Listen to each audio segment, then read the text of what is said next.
Today we're going to knit a baby vest in a single piece in a single bed knitting design. This is an actual pattern of mine that will appear in Country Knitting and Maine News and Views and eventually in a book of baby patterns.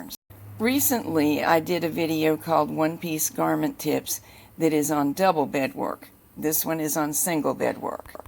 This particular pattern has also been used to demonstrate adding a hood and installing a zipper.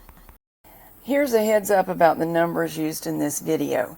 You're seeing the process of actually developing the pattern, and I'm giving you the numbers that I was working with for the first draft.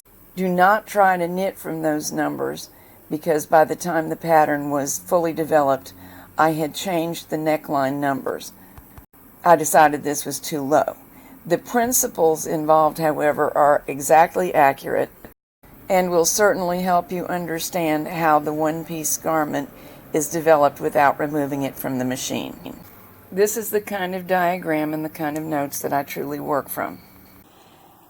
And here are my notes, and the notes are to be read bottom to top so they match up with the diagram. We cast on here, knit the hem rows. There are 12 hem rows. We hang the initial E-wraps to close the hem.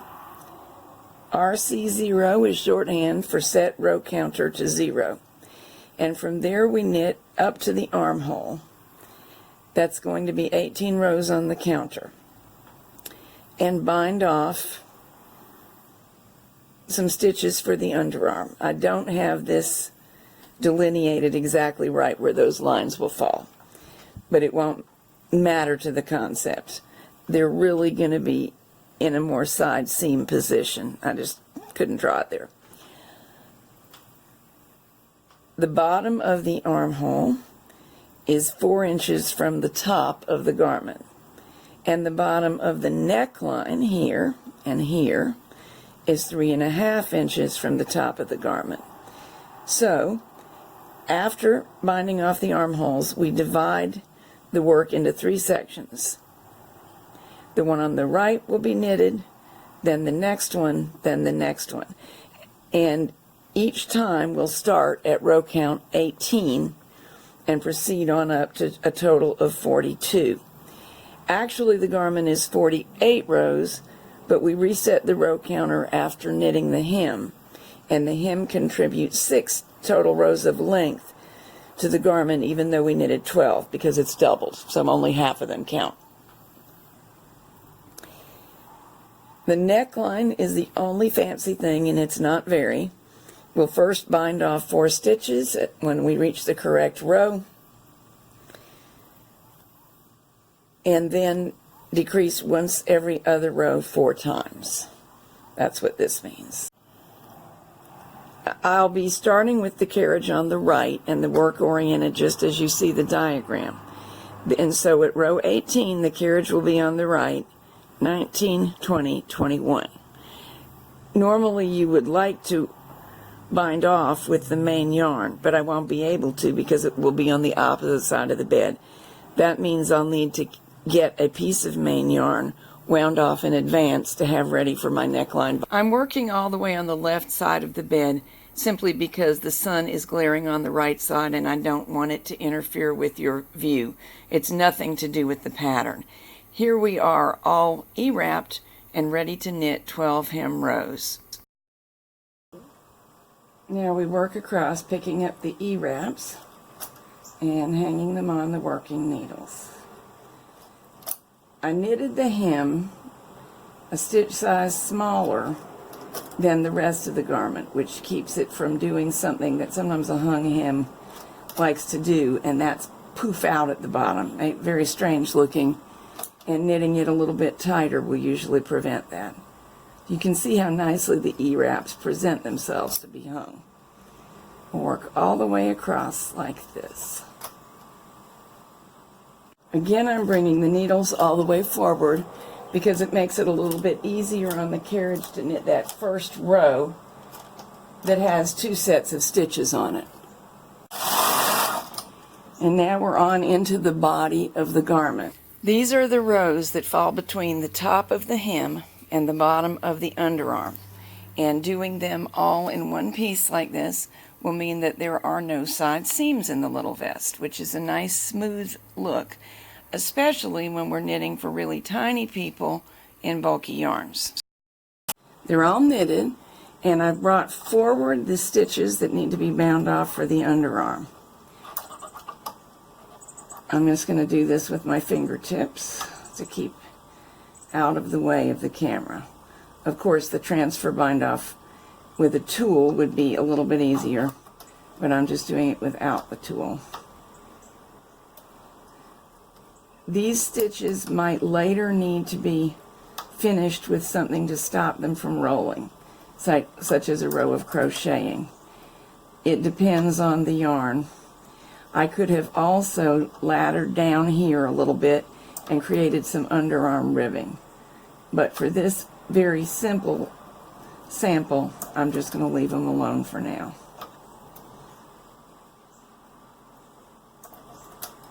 Just so you are aware, when doing this in a typical design, this unit of remaining stitches should be the same as the one on the far right where you can't see, and the center unit, which goes over a little past where you can see, but I may be able to adjust it. This should be twice as wide as this, because this is half the front, this is all of the back, and the ones down to the right are the other half of the front. So these needles won't be in use anymore, and you can see way over at the right hand side of the picture. I'm going to bind these off just as I did these, and we'll proceed in a minute. Now it's time to set the carriage so that it will hold the stitches or needles that come forward, because everything away from the first batch of front stitches over here, which we're going to work next, has to go in the hole. So all the way across the bed, I'm placing the remainder of the stitches in hole. Here's the spare piece of yarn and the 4 stitches that I plan to bind off. Try to keep my hand out of your way. I do have a whole video on binding off in this manner. I'm just binding off around the gate pegs.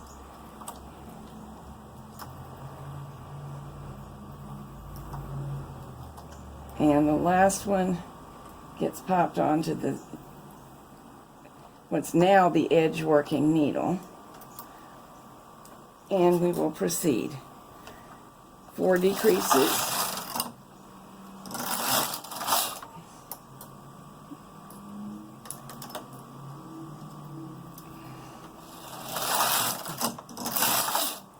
Two,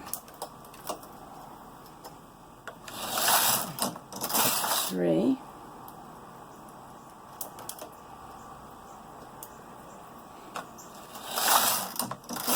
4. So what we just shaped was the neckline, and the armhole is forming.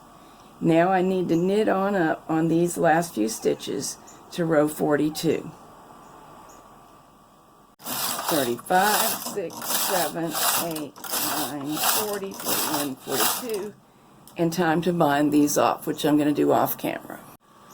I've turned the row counter back to 18, and I'm pushing these back stitches into upper working position, because there are still those for the other side of the front that we want to keep in hold. And we're just going to knit on up to row 42 straight. 19, 20, 40, 41, 42. Now I can use the main yarn to bind these off, which I'll do off camera. So what we have is this will become the shoulder seams and the back neck area.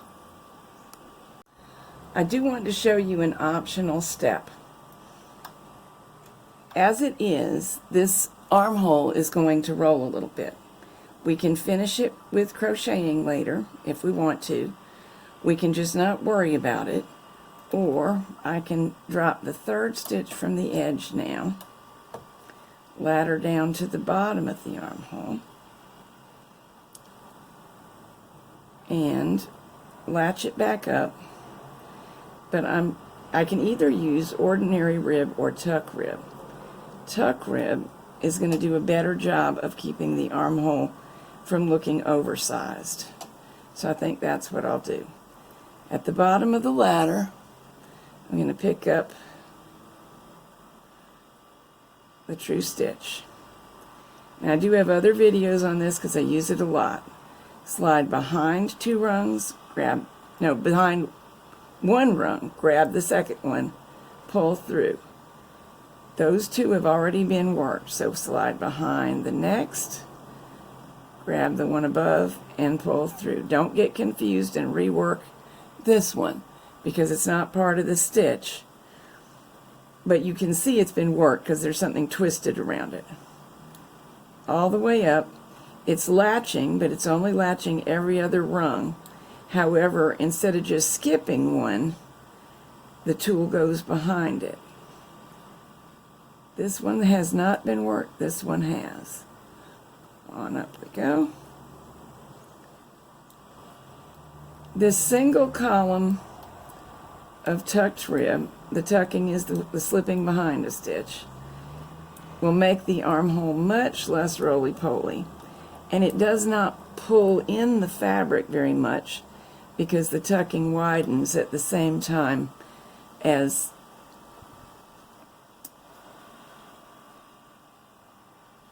it does the other things it's doing, basically. So it can be a very nice, quick finish. Of course, these first 2 stitches do begin to roll, but they bump into your tucked column and they quit. So it makes a good, robust, nice-looking edge.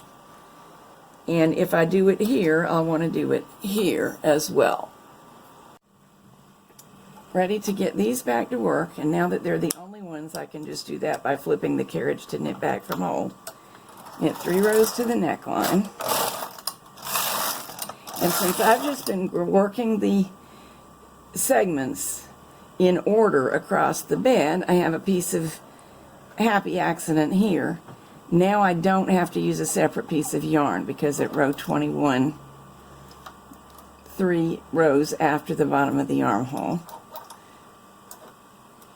the carriage is on the correct side.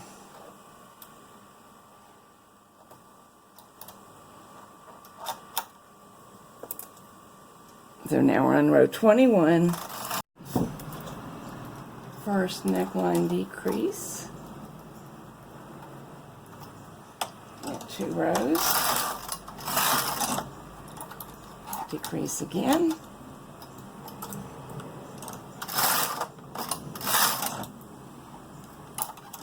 third one,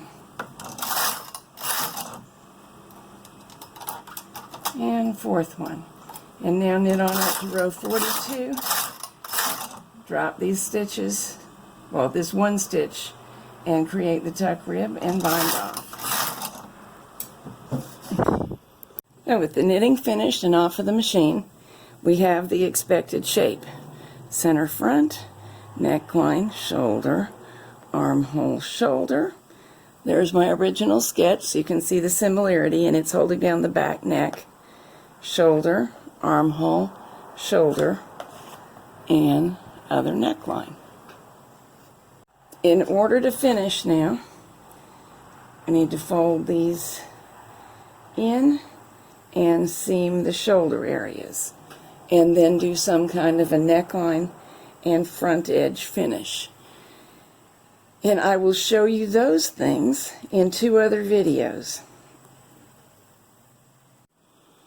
I'm planning to put a separating zipper in this center front. It's not nearly as difficult as you think. And then knit a hood right onto our neckline. You'll be able to knit your own little vest shortly. Look for the Add a Hood Vest in Country Knitting of Maine News and Views sometime in 2020.